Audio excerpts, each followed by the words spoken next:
After playing the beta, I want to quickly give my opinion on this very long-awaited game. Skull and Bones is not as bad as the internet makes it out to be, but don't get me wrong, it's not great either. I think the biggest turnoff is the long and boring intro that became like a 1-hour trek through mud.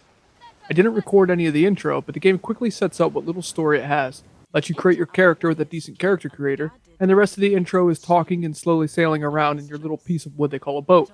This serves as your bare bones tutorial. What brings you here? State your answer plainly. But when you do finally reach the first main hub area and get your actual pirate ship, the game starts to pick up a little bit. This is the point of the beta where you can see whether you're going to get something out of this, or if the game's going to fall flat.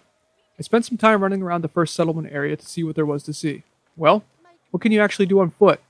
From what I have done in these hub areas or small sections of land is basic cooking for temporary crew buffs, crafting materials, check your pirate mail for rewards, buy and sell, dig up buried treasure if you have a treasure map, and check quest boards or talk to people with quests. Yes?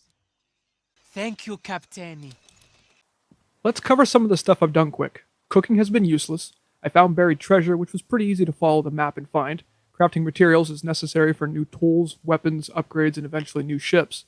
You can buy materials if you find the right merchant. You can harvest materials from different parts of the map, which wasn't very fun sailing around collecting crap. Or the fun choice, blowing up small cargo ships or plundering settlements.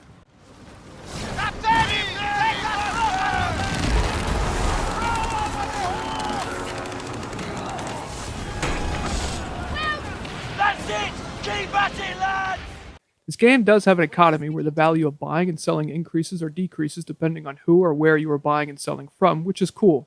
As I said, the first few beginning quests are mostly boring fetch quests or playing mailman. Not very exciting, but I stuck to mostly doing quests for the only character I like and thought had any personality at all, John Skurlock. Ready your ship, gird your loins, and seize that fucking convoy!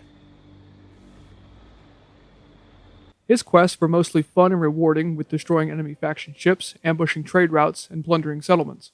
The best part of the game I experienced was the customization. First, making my character go from a washed-up pirate turd to a pirate badass was what drove me to wanting to do quests. So far, there's a good amount of character clothing items to buy or unlock as rewards. And the customization doesn't end with just your character because you can customize a good portion of your ship as well. Same thing as clothing, there is a good amount you can buy and earn as rewards. You can change the visuals of just about every part of your boat as well as adding your weapons, equipment, pets, and other details. The only downside in my opinion is you can't customize your crew other than changing their outfit as a group.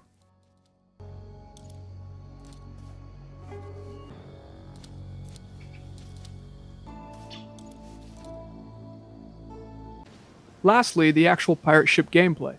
The biggest drawback is sailing around with nothing happening, like having to travel long distances or avoiding higher level ships. There is a fast travel from certain settlements, but it costs silver, the in-game currency. Sailing around can really suck if the wind isn't on your side and it's blowing right in your face, slowing down your whole ship. But with all the different weapon choices I've seen, ship battles are actually pretty fun. I've been using standard cannons on the sides of my ship and long shot cannons on the front. There is a variety of different ship weapons and different ship types, so you can adjust your playstyle to something different from just firing cannons over and over again. Besides the ship weapons, I've tried ramming, but that doesn't seem to work as well as it did in Assassin's Creed 4. I'm sure you need a bigger boat or better armor. And if you weaken a ship enough, you can throw hooks for crew boarding, and although you can't actually board another ship, it serves as a way to quickly finish off an enemy ship and gain extra rewards. The last thing I did was a plunder, and that was pretty much dropping your crew off at a settlement to raid, while you protect them from a few waves of enemy ships and towers. So that wraps up my few hours experience with the Skull and Bones beta. So far I remember Assassin's Creed 4 doing a lot of this stuff better, but for a game that's been in development hell, and everyone expecting it to be dead on arrival, it deserves a chance. It's not a great game, it's not a bad one either.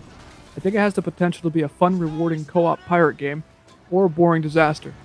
Guess we won't know until Skull and Bones comes out to see if it sinks or swims. Oh, we saw that one coming, you brains of barnacles!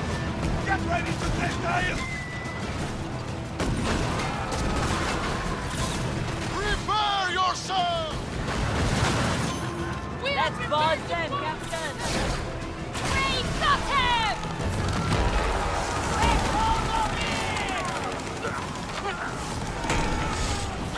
That will